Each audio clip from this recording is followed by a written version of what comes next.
What's up guys, this is Sukesh Banik and you are watching Gadgets Portal. In this video I gonna quickly unbox this new Sony XPERIA E-Dual, which is a successor of a very popular Xperia Tipo, and as you can see guys, you are getting a great looking headphone with this device worth 1490 rupees, that is around 30 USD.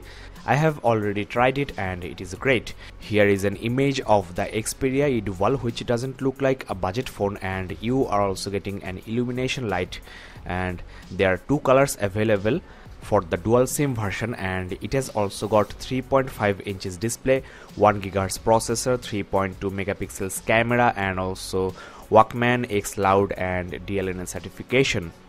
The price of this device is 11,490 on the box, but the market price is around 11,000 rupees, that is around 200 USD. Now let's check what inside the box, and first of all let's get this device. Well, this device looks quite good and the color is also great.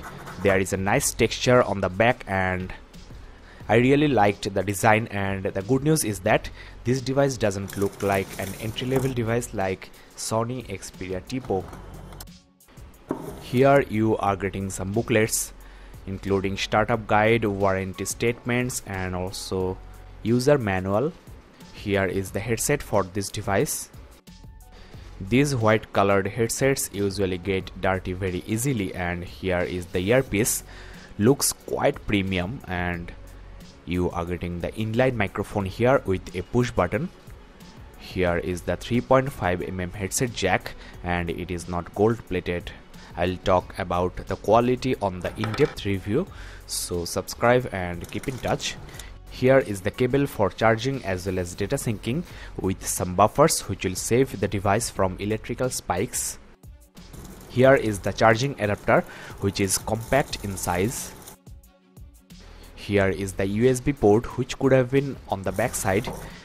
Well, the last but not the least is the battery for this device, which is a 1500 milliamp hour battery, which should be great for a device like this, though this is a dual SIM phone, so keep that in mind as well. Here is the device ultimately, and this device is a great looking device. Look at the finish, the design of this phone. I cannot feel any kind of flaw, any kind of cheap quality material. Sony has always impressed me with its modern design and also very good build quality. Now here is the 3.5 inches display with 480 by 320 pixels resolution, which is quite standard for entry-level devices, and here are the capacitive keys. Here is the menu, here is the home, and here is the back button. You are getting an illumination light here, and here is the proximity sensor. Here is the earpiece, and there is an LED here and no front camera. Here on the top you are getting the 3.5mm headset jack, and here is the tiny volume rocker, which is quite rightly placed and there is no problem accessing it. The power key here looks like the traditional distinctive hallmark of Sony mobile devices, and there is also a camera key and a hole for attaching lanyard or charm. Here is the tiny microphone hole, and on the left you are getting the charging as well as data syncing port. Well, on the back you are getting a 3.2 megapixel shooter with a secondary microphone for noise cancellation, which is great for an entry-level device. Now let's open the back cover, and you should open it just like this way. Under the hood you are getting non-hot swappable SIM card slots and also the microSD card slot.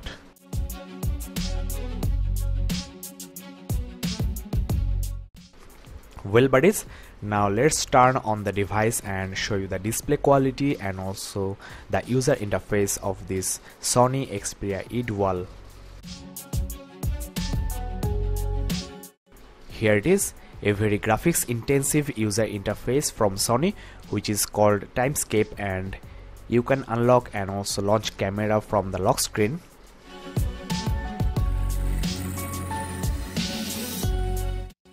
Here is the home screen ultimately, and The user interface looks almost similar to the one I have got previously on Sony XPERIA Tipo and XPERIA Miro, XPERIA J, etc. And if you ask me, I'll say this is one of the best looking user interfaces you can find on any mobile phone, especially on budget devices. And the display quality is not great but not bad at all. I think it is quite dark and reading small text isn't a problem, though it has got only 165 ppi, but it is a budget device, so don't forget that. There is a video preloaded. Let's check this out to check the display quality and also the loudspeaker.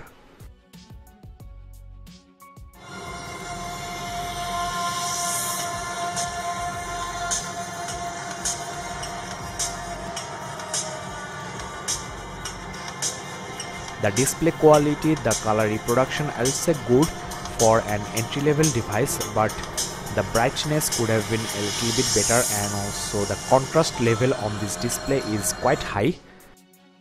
Regarding the loudspeaker, it is quite loud and clear, though I'll not say it is extremely loud. It is standard. Look at these colorful photos to check the actual capability of the display. I've seen these photos on a lot of devices and the colors are looking good considering the category of this phone, and the pixels are also quite crisp, but the display brightness could have been a little bit better and also the contrast level more accurate. Let's check the notification window, and well, ultimately Sony has put some toggle switches here, which is a great improvement of this Timescape UI. There is also a SIM toggle switch. I personally liked the hardware key on the XPERIA Tipo Dual, but this thing should also work nice. Here are the notifications you are getting on this phone. The Timescape user interface is very graphics intensive. For example, look at this widget.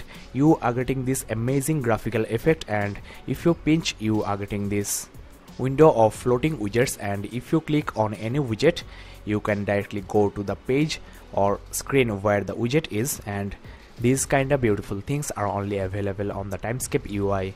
You are also getting this typical Sony widget with a lot of toggle switches, which are very handy. As you must know, you can customize this home screen in a lot of ways, like you can put applications, widgets and also folders even on the apps tray. And let me first show you this dialer, and the dialer is pretty neat and clean, and I'll check the call quality and talk about that in the in-depth review. Here is the contacts menu. Let's check the messaging, and you are obviously getting threaded view. Here is the keyboard, and let's try it. Well, I'm getting a very nice vibrating feedback from the keyboard.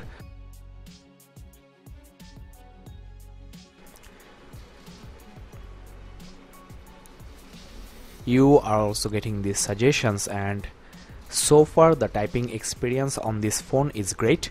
I am using this keyboard on this display for the first time and I am not having any problem. You can also use this keyboard in landscape mode if you have got large hands.